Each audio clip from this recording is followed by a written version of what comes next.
Hey, I'd like to welcome you to another episode of the Mission Matters Business Podcast, your source for all things business. My name is Adam Torres. You can follow me on Instagram at AskAdamTorres. Keep up with my book releases, book tour schedules, signings, all that other good stuff. Always love to connect with you there. And as always, if you'd like to apply to become a co-author of one of my upcoming books, just head on over to the website, missionmatters.com, and click on Become an Author to apply. All right, so today I have Mike Young on the line. He's founder over at themakeovermaster.com. Mike, welcome to the show. Adam, thanks for having me, man.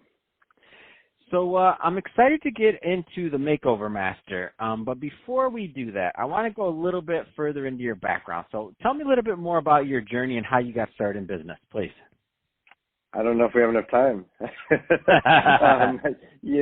I think, I started out like a lot of entrepreneurs do, where you kind of have this vision of, wouldn't it be cool to create a small team and doing things I love to do without the complexity of having tons of employees and maybe having to drive to an office every day and all those things. I wanted what I think a lot of people do, which is I wanted money to show up in my bank account, doing something I love so I could spend the majority of my time with my family and friends and traveling. And it turned out to be a lot harder to actually achieve that than I originally thought. I had run a mortgage company, and we grew it from scratch to 10 offices, 250 plus employees in about a 5-year stretch, and that actually folded during the housing crisis of 2008. And it just led me to this place where I found myself kind of in a home office alone. I'd just gone from liquid millionaire to $200,000 in debt in less than 6 months, and was kind of sitting around like, what am I going to create? What am I going to do next? And that just led me to this path of trying a whole bunch of stuff until something finally worked. So I love it, and I love that you share your story, and I think a lot of listeners right now, the country in general, when this is being recorded, we're going through the COVID thing and all that good stuff, so all that bad stuff, I should say. So based off of that, there's a lot of people, a lot of fear going on right now, a lot of things. There's going to be some good, there's going to be some bad that comes out of this. So based on your experience, what do you think are some of, let's just talk about the bad times a little bit.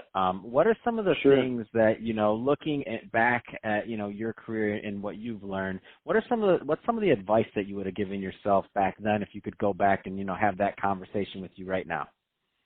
Yeah, for me, I started when I was trying to figure out how do I transition to an online business and really play the game from home versus driving to an office and stuff.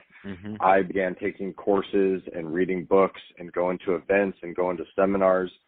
And so before I knew it, it was 8.5 years into it, I'd spent $200,000 and my business still wasn't working. So the advice that I would give my 2008 self is get very, very clear on what you're actually trying to accomplish. Then get clear on the mechanism with how you're going to accomplish that, and make sure it ties into your energy. Make sure it's something you feel good about doing every day. And then find somebody that's already done that and hire them as a coach, a mentor, ask for help, work for them for free. Basically surround yourself with people that have already done what you're trying to do, and you'll speed up your learning curve dramatically. While I was floundering around in books and online courses and trying to figure everything out myself, I could have dramatically sped up my learning curve by just finding a direct coach or mentor or somebody that had already done it and just modeling their behaviors or their habits. Man, I love it. I love what you bring up because it really is. They say there's no shortcut to success, right? And to me, there isn't. You have to do the work. But what you just said is the shortcut. Like, you don't have to spend all those years and all that money to get the information. You just have to go to the source. It's literally the difference between looking for the information and the answers to your questions versus getting the answers almost immediately. So that time gap at the end of the day, it cost me 8.5 years and 200 plus grand. That could have been shortened, and it could have cost me a lot less, because while I'm searching for the answer, and it's kind of like going to Google, the answers are endless, the information's endless. So I am a lot of times having to search for answers instead of just asking a direct question and getting the answer immediately. And that's what happened. I ended up getting so frustrated and burnt out and depressed and broke that I finally asked for help. And I unwound everything in about 18 months. So I was able to take a broken business and lots of outflow going out and lots of energy being expanded, and I was able to reverse that entire thing in an 18-month period with a couple of direct coaches and mentors. Man, that's amazing. I love it. And I think it's also a great transition. So let's get into the Makeover Master. Tell us a little bit more about the company and what you do, please. Yeah, essentially, the simplest way to put it is I help businesses that are stuck and can't figure out why they're stuck and why it's not working. We help get the business working, and then we have a separate, basically an upsell, which is after we get the business working, we make it pretty.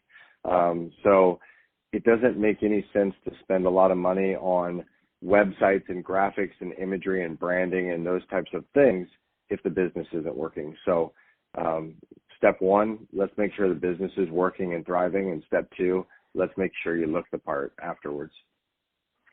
I love it. And I know this, and there's different people, different journeys in their businesses and other things, but I've always been a do it guy. Like, you just got to do it. I think when it comes to logos, other things like that, it's like, man, I need to figure out if this thing is going to even work before we have a business. I talk to a lot of people when I'm helping them start podcasts, and I always laugh because everybody's so caught up on the right mic or the right sound or the right this or the right that. And I always laugh, and I'm like, you know what? I recorded my first 300 episodes on my iPhone headphones, not even AirPods, the regular with the cord iPhone headphones, and built an audience from that before I even decided to get a mic.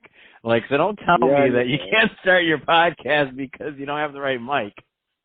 100%. And I did the same thing. I was always, when I was in my journey between 2008 and 2014, I created over 50 different businesses, and most of them failed.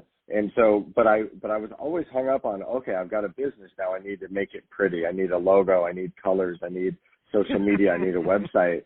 Well, 47 times out of 50, I built all that stuff and the business didn't work. And so it's much smarter to prove the business model and just do it, like you said, before you start worrying about what colors you're worried about.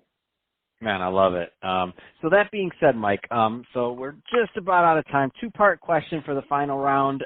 So number one, what are the right types of businesses or founders that make sense to work with the Makeover Master? Number one. Number two, what's the best way for them to reach out? Yeah, I would say we work with a lot of what I would consider solopreneurs with a very small team, a lot of personal brands, coaches, consultants, realtors, mortgage professionals, people that are trying to build the business around them. And if they want to reach out, they can find us on our website, themakeovermaster.com, or I'm also personally on Facebook, Instagram, and LinkedIn. Fantastic. Well, hey, Mike, been great having you on the show today. Thank you for sharing more about your story. I learned a lot. I hope the audience, I hope you learned a lot also, and I hope you enjoyed this. If you did enjoy it, don't forget, subscribe to the podcast, leave me a review on the Apple iTunes Store, and if you're watching this on our YouTube channel, Mission Matters Business, definitely give us a subscribe, but also leave us some comments in the video. I mean, I love to know what kind of things you're working on, what kind of projects you have going on. And Mike, thanks again for coming on the show.